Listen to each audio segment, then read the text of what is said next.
नमस्कार आप सभी को। समतल ज्यामितीय के भाग 2 में आपका स्वागत है। आज हम त्रिभुज के प्रकार यानी टाइप्स ऑफ ट्रायंगल पढ़ेंगे। इसके अंतर्गत त्रिभुज के कोणों के आधार पर और भुजाओं के आधार पर त्रिभुज को जिन भागों में वर्गीकृत किया गया है उनके बारे में हम पढ़ेंगे आज। त्रिभुज एक 3 रेखाखंडों से घिरी बंद आकृति है और उसके तीनों कोणों का जो योग होता है वो 180 होता है। आप त्रिभुज को कैपिटल लेटर से दिखा सकते हैं ABC इस प्रकार, और जो स्टैंडर्ड जो कन्वेंशन है, यदि आप कैपिटल लेटर A से यदि आप इस शीर्ष को दिखाते हैं तो इसके विपरीत जो भुजा होगी जो BC होगी, BC बराबर कितनी होगी A। इसी प्रकार शीर्ष B से इसके सामने जो भुजा बनेगी वो स्मॉल b हो जाएगा, और शीर्ष C जो है इस कोण के सामने बनने वाली भुजा को हम बोलेंगे स्मॉल c। पहली प्रॉपर्टी यह है कि त्रिभुज की किन्हीं भी दो भुजाओं का जो योग होगा वो तीसरी भुजा से अधिक होगा।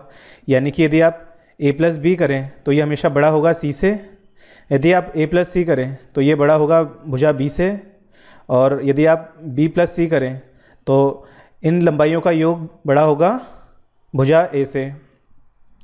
मान लीजिए यदि आपको त्रिभुज की दो भुजाएं दे रखी हों 3 व 4, तो तीसरी भुजा जो होगी मान लीजिए C जो होगी वो किस रेंज में होगी। इनका जो योग है संख्याओं का 3 + 4 यानी कि 7, और इनका अंतर यानी कि 1। तीसरी भुजा के लिए परमिसिबल जो लंबाई है वह है 1 से बड़ी होनी चाहिए, वह 7 से छोटी। जैसा कि हमने देखा था त्रिभुज के 3 भुजा होती हैं, वह 3 कोण होते हैं। तीनों कोणों का कुल योग ABC, तीनों कोणों का कुल योग 180 डिग्री होता है। और एक और प्रॉपर्टी आप याद रखिए, यदि कोण B और कोण C बराबर हैं, यदि कोण B और कोण C बराबर हैं तो इनके ये कॉरस्पॉन्डिंग साइड्स भी क्या होंगी, बराबर होंगी। यानी कि जो AB होगी वो AC के इक्वल हो जाएगी। यदि आपके कोण ABC कोण ACB के बराबर हों तो क्या होगा, AB बराबर AC हो जाएगा। ये हम समद्विबाहु त्रिभुज के बारे में पढ़ेंगे जब और अच्छे से देखेंगे। आप देखिए, यदि किसी त्रिभुज में आप एक भुजा को आगे ऐसे एक्सटेंड कर दीजिए, बढ़ा दीजिए, तो जो ये दो कोणों की जो मान होगी, मान लीजिए ये स्मॉल x डिग्री है और ये स्मॉल y डिग्री है, जो यह बाह्य कोण बनेगा इसकी जो माप होगी वह क्या हो जाएगी, x + y। x + y इसकी माप हो जाएगी। आप देख सकते हैं किस प्रकार से। आप देखिए, ये जो कोण बन रहा है, तीसरा कोण है त्रिभुज का, इसको मान लीजिए कि ये है z है। तो आपको पता है कि त्रिभुज के तीनों कोणों का योग कितना होता है, 180 डिग्री।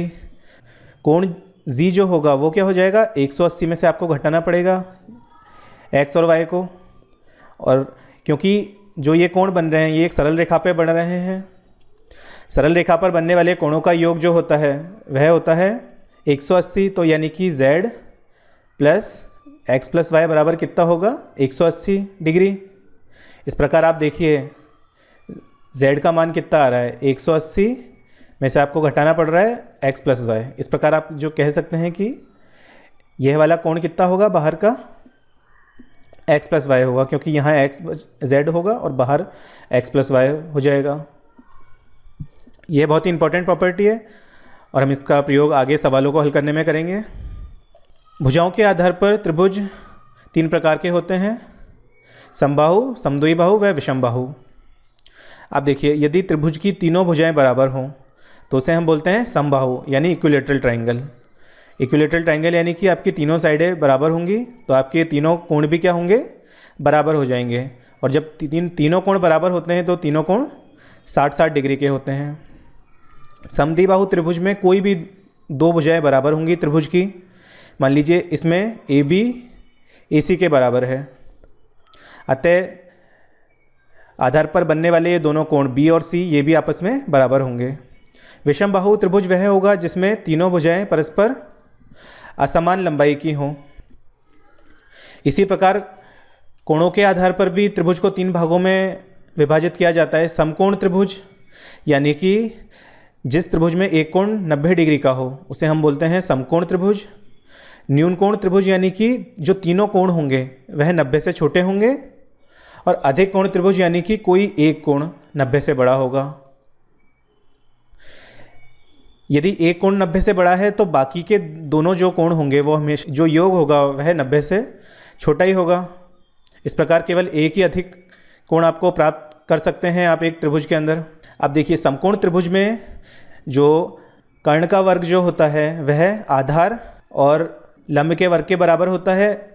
और वहीं न्यून कोण त्रिभुज में आपको ये एक भुजा का वर्ग बाकी 2 भुजाओं के वर्ग से छोटा होता है। और अधिक कोण में मान लीजिए ABC है तो जो भुजा A होगी और ये B और ये C, तो जो A का वर्ग होगा वह बड़ा होगा B और C के वर्ग के योगों से।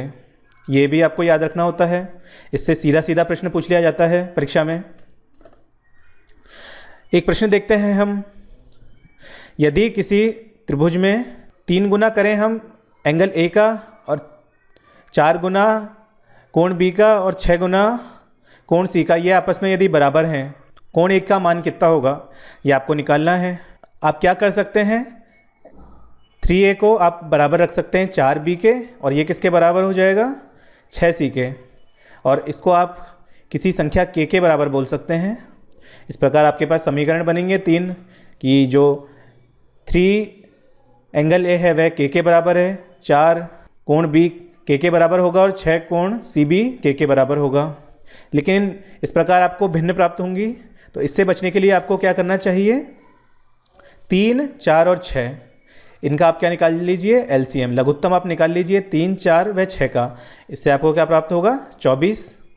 यदि आप इसको 24 के बराबर रखें तो आपका सवाल करने में काफ़ी मदद मिलेगी। अब देखिए यदि 3A आपके 24 के बराबर है तो A कितना हो गया आपका 8 के बराबर। उसी प्रकार 4 जो B है यह 24 के बराबर है।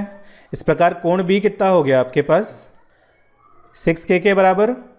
और अंत में जो कोण C है 6C आपको 24 के बराबर दे रखा था, तो कोण C कितना हो जाएगा हमारे पास 4 के बराबर। इस प्रकार से हमें 3 मानों का पता चल गया है। और आपको पता है त्रिभुज के जो तीनों कोण होते हैं इनका योग होता है 180 डिग्री। तो आप 180 डिग्री लिखेंगे और एक को हम लिखेंगे 8 के, इसको आप लिखेंगे 6 के और अंत में 4 के। ये कितना हो जाएगा 180 डिग्री के बराबर। आप योग कर लीजिए 18 के किसके बराबर हो रहा है 180 डिग्री के बराबर, तो के की मान क्या हो जाएगी 10 डिग्री।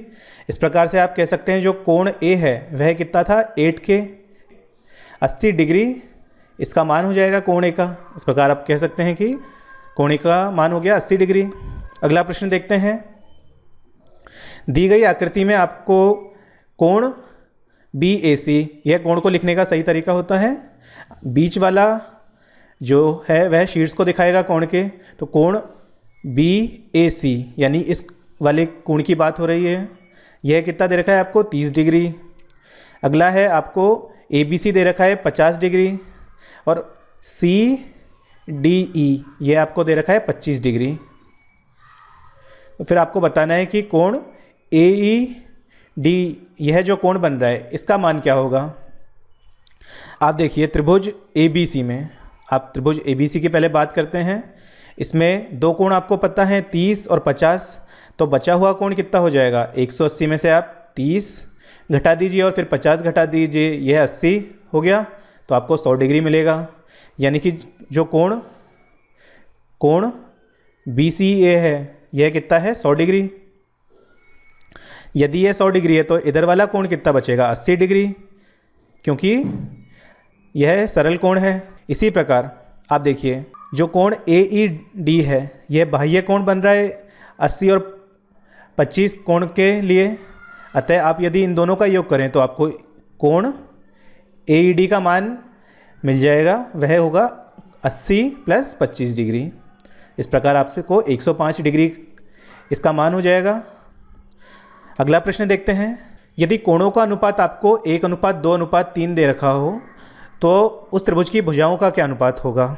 यदि आपको कोणों का अनुपात दे रखा है तो आप डायरेक्टली ये नहीं बोलेंगे कि भुजाओं का अनुपात भी 1:2:3 ही होगा। यह देखने के लिए आपको मान लीजिए कि हमारे जो कोण हैं वह हैं x, 2x और 3x। तो यदि आप तीनों कोणों का, त्रिभुज के कोणों का योग करें तो आपको मिलता है 180 डिग्री। तो 6x है आपके 180 डिग्री के बराबर, तो x का मान आ गया आपके पास 30 डिग्री।